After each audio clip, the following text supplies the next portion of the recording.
National conference के उपाध्यक्ष उमर अब्दुल्ला को वर्ष 2014 की विधानसभा चुनाव के बाद पीडीपी के साथ मिलकर सरकार ना बना पाने का मलाल है। उन्होंने कहा कि जम्मू कश्मीर में अगर नेशनल कॉन्फ्रेंस की सरकार होती तो अनुच्छेद 370 व 35 से नहीं हट पाता। भाजपा के नेतृत्व वाली केंद्र सरकार ने नेका की कमजोर स्थिति का फायदा उठाया और संविधान द्वारा जम्मू कश्मीर के लोगों को जो दिया गया था उसे छीन लिया। किश्तवाड़ के इंदरवाल इलाके में जनसभा को संबोधित करते हुए पूर्व मुख्यमंत्री उमर अब्दुल्ला ने कहा कि हमने मुफ्ती मोहम्मद सईद से कहा था कि अगर आपको हुकूमत बनानी है तो आप हमारे साथ बनाइए। हमें ना तो मंत्री पद चाहिए और ना ही कुछ और। हम बाहर से समर्थन करेंगे। उन्होंने मुफ्ती से कहा कि आप जिन लोगों के साथ समझौता करने जा रहे हैं वह सही नहीं है। हुआ भी वही। आखिर में समझौता टूट गया और जम्मू कश्मीर का राज्य दर्जा भी चला गया।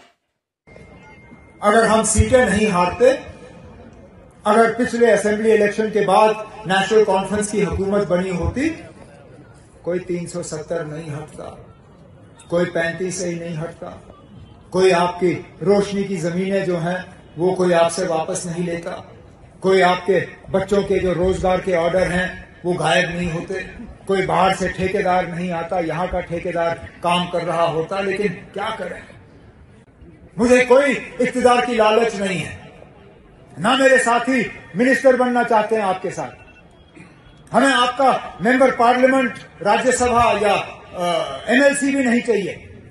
बिना शर्त के हम चुपचाप पीछे बैठ के आपकी मदद करेंगे, आप हुकूमत बनाइए, लेकिन कम से कम उन लोगों को मत लाइए जिनके इरादे इस रियासत के लिए सही नहीं है। लेकिन उस वक्त उनकी मजबूरी कुछ और थी, उनका फैसला कुछ और था। और जैसे हमने यहां पे एक अलग अंदाज में कहा गया था, लेकिन वो यहां पे भी बिल्कुल फिट आता है। लम्हों ने खता की, सदियों ने सजा पाई।